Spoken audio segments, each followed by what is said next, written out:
Hi guys, today I'm reviewing the Suzuki Ignis. Now this car, the second generation version, was launched in 2017, but last year it got a bit of a facelift and an update. It got revised bumpers and a new, brighter grille. So what is a Suzuki Ignis? Well, Suzuki is well known for making fun little hatchbacks like the Alto and the Swift. It's also known for making handy little SUVs like the Jimny and the Vitara. The Ignis sort of combines the best attributes of both, so you get a fun little city hatchback but with a higher ground clearance and four-wheel drive. Oh yes, this little Suzuki, which is less than 4 meters long and 1.7 meters wide, is four-wheel drive and actually has 180 millimeters of ground clearance. Now the four-wheel drive system basically sends the torque to the rear when it feels it needs the grip. There's another little surprise back here because this is actually a hybrid. Okay, it's a mild hybrid. It has a 12-volt system with a lithium-ion battery that sits underneath the front passenger seat. It's really there to aid with acceleration and also to make the stop-start, the switching on and off, a little bit smoother. All Suzuki Ignises are powered by a 1.2 litre 4-cylinder petrol engine putting out about 83 brake horsepower, 79 pounds-foot or 107 newton meters of torque. That's good enough to give this a 0 to 62 miles per hour acceleration time of 12.8 seconds and a quoted top speed of 100 miles per hour, although to be honest, I think it could barely reach 90 miles per hour. Don't let that put you off though, because a lot of little underpowered cars are often the most fun to drive because you can drive them flat out everywhere and not even be breaking the law. Is this car like that? Well, in terms of lightweight, despite the fact that it's got all-wheel drive and a hybrid drivetrain, which adds only about 6 kilograms overall to the weight, it's still less than 1,000 kilograms. As for the rest of the driving, we'll talk about that on the move. I should just say that Suzuki quote a combined fuel consumption figure of 52 miles per gallon and CO2 emissions of 114 grams per kilometer. The AllGrip all-wheel drive is available on this range topper, which is the SZ5, which can be had for just under £18,000. That's right, a brand new, well-equipped car with a cleanish hybrid drivetrain and four-wheel drive for less than 18k. If you don't go for the AllGrip all-wheel drive, just go for the front-wheel drive, you can save yourself a grand, or if you go for the base model, it's just £14,500. It seems that most of the cars I'm reviewing these days tend to be around £30,000, so this is quite refreshing. Is it practical though? Well, we're going to look at that next, and then the spec, and then we'll take it for a little bit of a drive. But before we do that, make sure that you're subscribing to youtube.com/browncarguy. Make sure you are subscribing also to browncarguy.com and following me on all the social media channels. That's Facebook, Instagram, Twitter, and even TikTok. Just search my hashtag, which is #browncarguy. If you enjoy my content, you can also sponsor it and see your name come up at the end of this video just by going to patreon.com/browncarguy. Cool, let's get into this.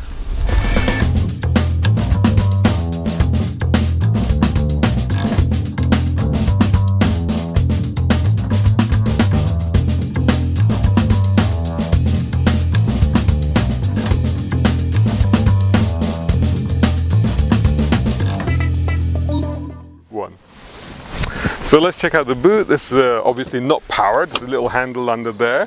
And you know what? It's not a bad sized boot here. There's a little bit of a lip to get stuff over. And in here there's a light little cover here. Underneath that there's a polystyrene sort of compartment where you can put things. It's got a tire repair kit, but you can put other stuff as well. Not a lot back here. There is a light. What's interesting, apart from this thing here, is that these seats, there's two little levers on the back of the seats. One is to adjust the backrest, but here's the clever one. I can also move it forward if I need more space. In fact, I get 204 litres of space here. If I put all the seats down, it's 1,086 litres. Right, I've got to put that seat back and then sit in the rear and see what it's like for me.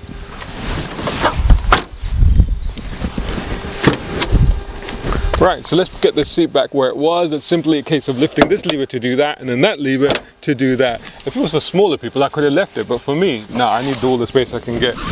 As I get in, one thing to do is to make sure you get your head under there because I have already hit my head on that. It's got quite a low roof line on there. But having said that, once I'm in here, don't forget, I am 6'2" with long legs. This driving seat is set for my driving position. So that would be me sitting there. Once I put the headrest up here, I'm actually okay. It's not too bad. Obviously there is a soft cavity in the back of the seat, so that really helps and provides the extra room for my knees down there. No issues with shins, and look, plenty of room for the feet. So remarkably spacious, but I have to admit, it is a little bit cramped and I am sitting quite upright. And you know, I couldn't do too long like this, but for most journeys around town, which let's face it, this is mostly a city car, this would be fine. 2 of us would sit here comfortably, 3 would be too tight. Possible, I suppose. There are isofix chassis anchor points. The trim on this is quite nice. Isn't much else back here. There's a little cup holder, a single cup holder, so you can fight over that if you want to, but that's pretty much it. Let's get in the front where there's a little bit more to see.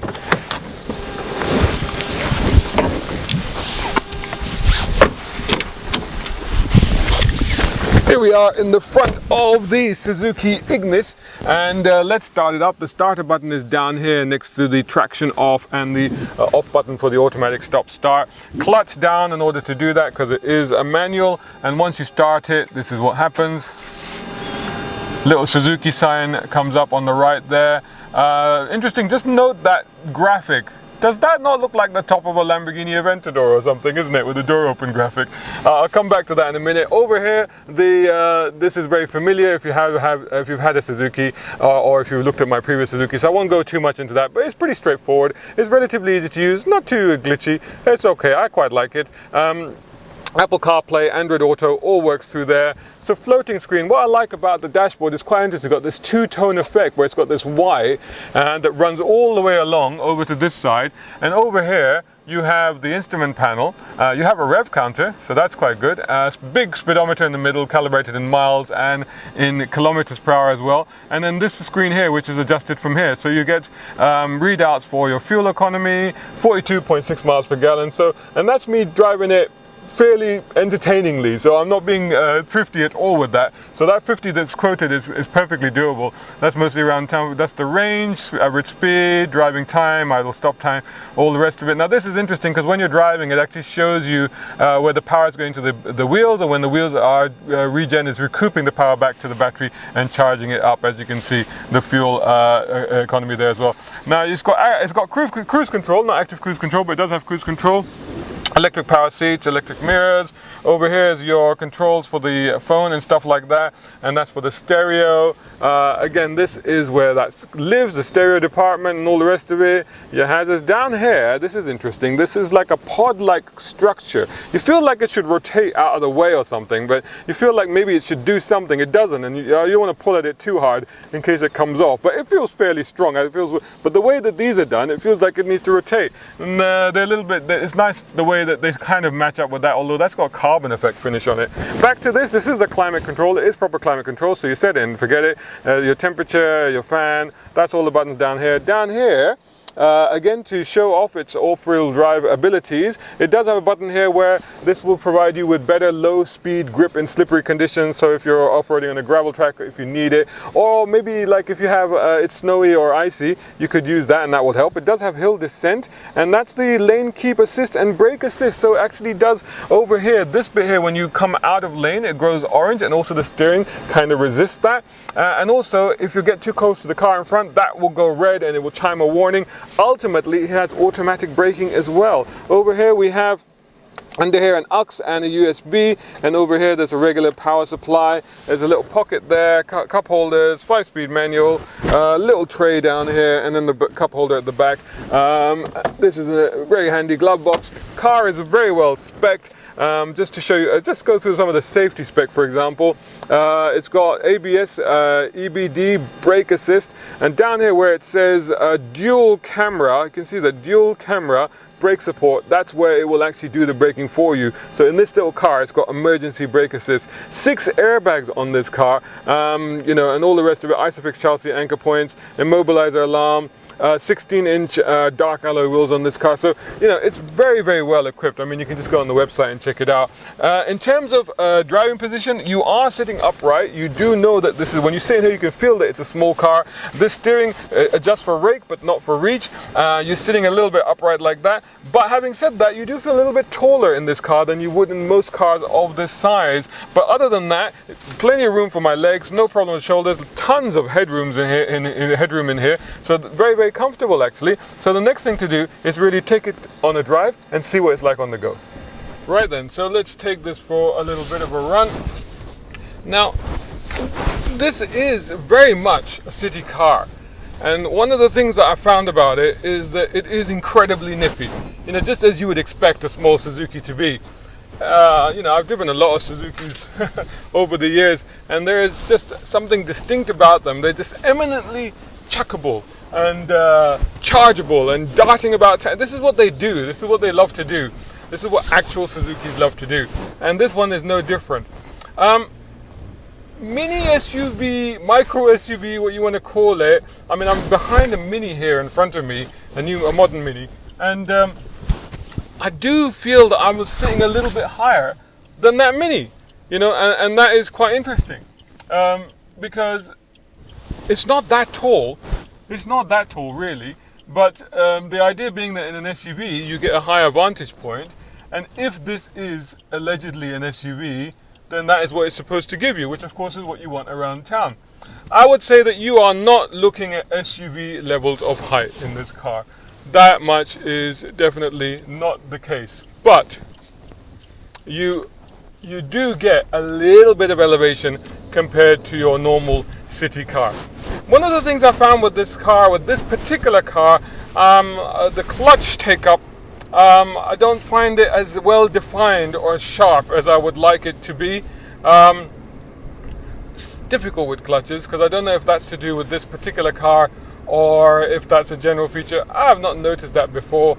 So I don't know, or maybe it could be to do with the fact that this is an all-wheel drive car. It's not too bad. It's not too bad. It's very light. It's very easy to use. It's just that personally, I would like it just to be a little bit more defined.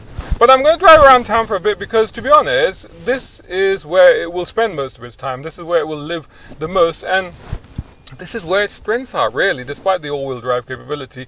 The all-wheel drive capability, honestly, on this car is, you know, like a little bit of dirt tracking, could be useful if it snows or in slippery circumstances. But other than that, you might consider that it's extra weight, although, you know, even with the hybrid system on this car, this is actually a lightweight car, and it feels it. You know, it feels it. At the wheel, it does feel like a lightweight car. The brakes, for example, just grab it instantly in that way that they do operate with a lightweight car. There's no hesitancy or there's no waiting for it to take effect. They just sort of bite straight away and bring the car to a halt. The gear shift itself is very sweet. It's you know, it's a little bit notchy, as it would be in this car, but I like that because I feel that it gives me definition. It's only a 5-speed, so not too much to worry about in terms of what gear you're in and stuff like that. And you never miss a gear. You know, they're all very straightforward. They all slot in straight away, and it's actually a joy to use. To be honest, it's quite a lot of fun. The steering, again, very light. Perhaps a little bit too light. You know, perhaps it's not as sharp. Look at this. I mean, like I'm moving it that much, but I'm barely changing direction at all. So, you know, it's not perhaps as sharp as you would normally expect in a little city car, in a sharp little city car. And you know, and you do have to work at the wheel sometimes if you're doing U-turns and stuff, but the turning circle is very sharp. So it does reward the effort, put it that way.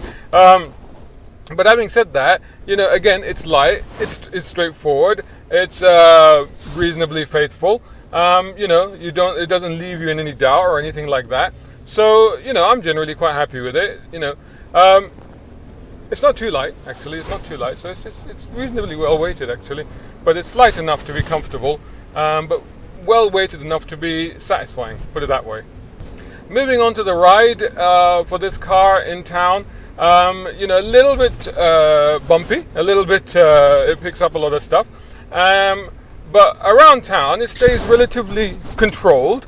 Over the speed bumps and stuff, as you can probably see, there's quite a bit of movement.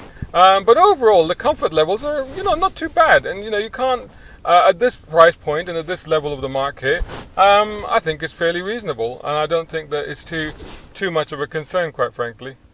So to visibility, and generally not a problem. I mean, you would think that wide C-pillar, you know, with the garnishing on it, the nice design touches on it, you would think that might create a problem. But actually, it's got a big old rear window.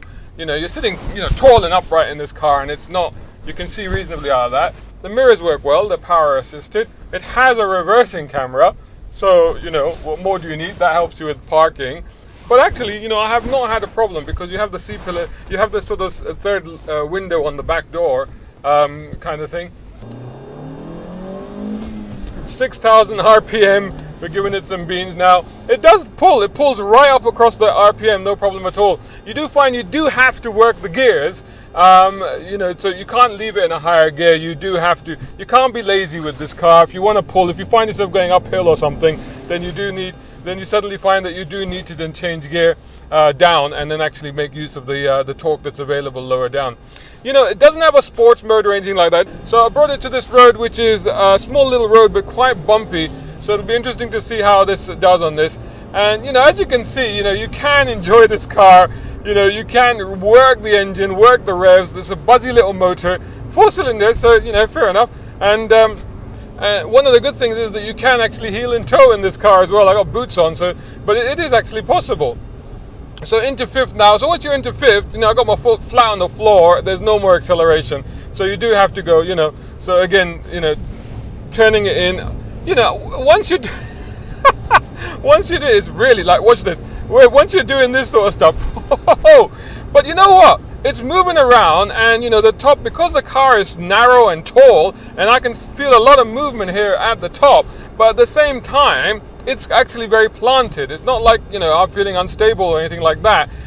There is a lot of movement, but the poise is there. You know, it's staying true to what it should be doing, and that is important. So again, nice. You can work the gears and work it hard, and you know, I gotta say that overall, this is, you know, a fun little drive. It really is. It's quite entertaining. I have been on the motorway in this car, and on the motorway, it can do it. It does fine, but you know, you could have, you know, it's quite funny because you could have your foot flat on the floor, and you won't necessarily be breaking the speed limit. But you'll be using quite a lot of throttle on the motorway. It does have cruise control, not active, but normal cruise control. But you don't really need it actually. If you just keep your foot more or less planted, then it's absolutely fine. So it's safe in that sense to keep you out of trouble. You do get quite a lot of road noise and wind noise on the motorway. You can turn the stereo up. The stereo is okay. It's better in town. Again, the problem is that it's good for bass. But the treble is not quite there. It ends up having to compete with, you know, holds on really well around the corners. It's not bad at all.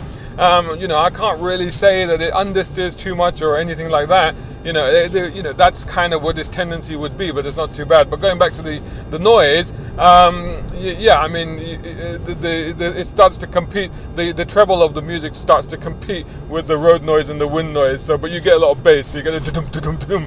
But so you might want to, I don't know, you could upgrade the speakers or something. Perhaps maybe that might help. But overall, I gotta say, it is an easy drive, but also an entertaining drive. And also a very adept car, both around town and on interesting roads. Less, I would say, motorway cruiser, but that's, you know, not to take away from the fact that it's perfectly happy doing that. If you wanted to do that, that's not a problem. It's just that that's not its forte.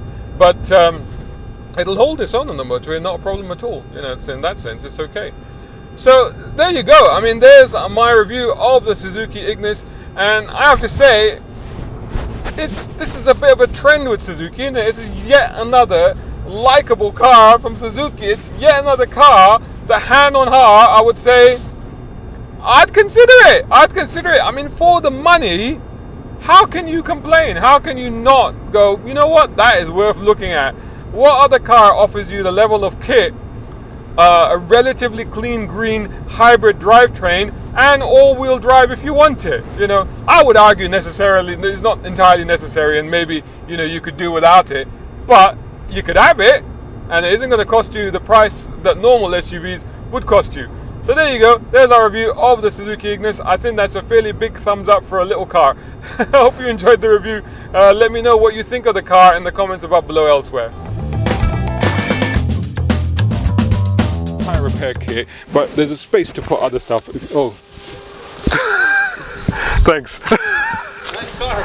Yeah, but you just walked in front of the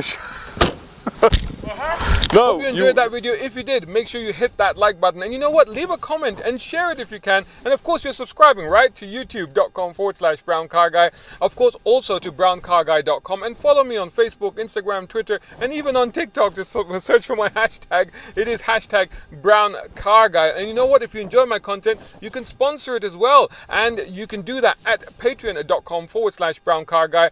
And your name will appear like these gentlemen coming up here on my content at the end of the videos, in my written text, and on some of my Instagram posts. And that's a reach of what, 350,000 views in total on my YouTube channel, 2,000 plus subscribers, nearly 8,000 followers on Instagram. So you know what, if you have something to promote, you're most welcome to do that. And you can do that from as little as £2 or $2 a month, the price of buying me a coffee. You do that, right? And you can join this incredible lineup coming up on the screen, which of course includes Muhammad Humaid over in UAE, Partha Srinivasan in India, Tom Conway Gordon here in the UK, Isaac Boshard over in America, Reza Adil here in the UK, also Muhammad Qasim here, Siraj Abbasi here, Mark Waddell in Canada, Zaka Kogiani over in America, and a dear childhood school buddy of mine, Shaheer Hakki, also over in America. See your name coming up here. Just head over to patreon.com/browncarguy, and I'll see you all in the next video.